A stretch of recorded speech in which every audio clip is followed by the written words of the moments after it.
اس لیے میرا عزیز اپنے دلوں کو ہر وقت صاف شفاف رکھے، صاف دل رکھے، اور اونچ نیچ ہو جاتی ہے. ہاں مزاج مختلف ہوتے ہیں، اونچ نیچ ہو جاتی ہے. یہاں تک کہ حضور علیہ الصلوۃ والسلام کے گھر کے اندر بھی اونچ نیچ ہوئی. چند دن تک حضور گھر سے باہر رہے، ہاں لیکن الحمدللہ میرے نبی نے سبق دیا، ارے جب گھر میں رہتے ہیں تو اونچ نیچ ہو سکتی ہے، لیکن درگزر معافی درگزر پھر زندگی محبت والی گزرنے لگے. مزاج میں حضرت صدیق اکبر اور حضرت عمر رضی اللہ تعالیٰ عنہ کے مزاج میں فرق تھا.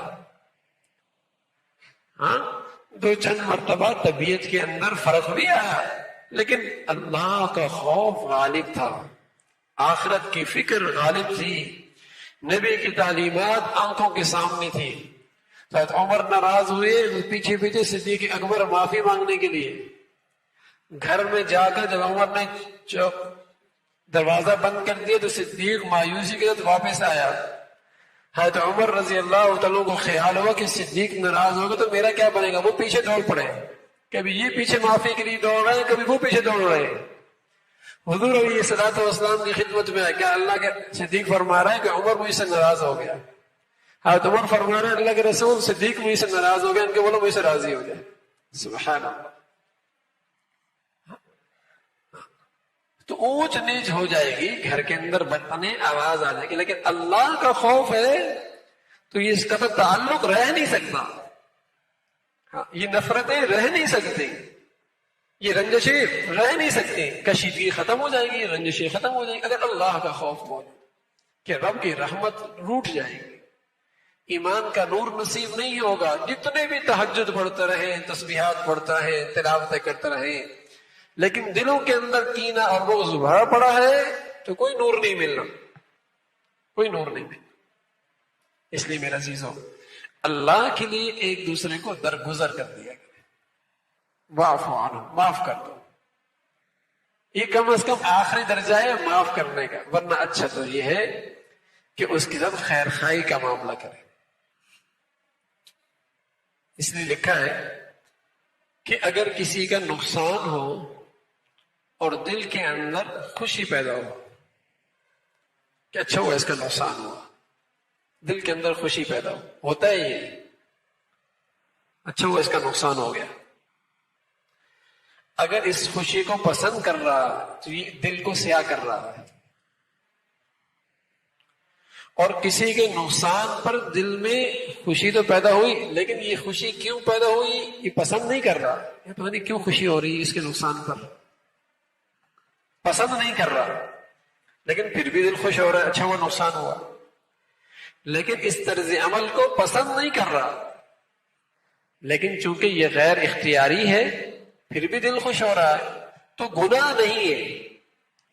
لیکن یہ خاصیت بھی اچھی نہیں ہے. کیوں خوش ہو رہا ہے؟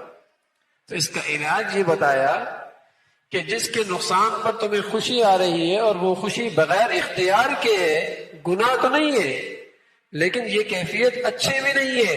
اس لیے اس کا طریقہ یہ ہے کہ ہمیشہ اس کو اپنی دعاؤں میں یاد رکھا کرو کہ اے اللہ تم اسے اور ترقی نصیب فرما، کہ طبیعت کے اندر جو قدورت تھی اس کے بارے میں وہ آہستہ آہستہ زائل ہو جائے اور وہ کیفیت بھی ختم ہو جائے.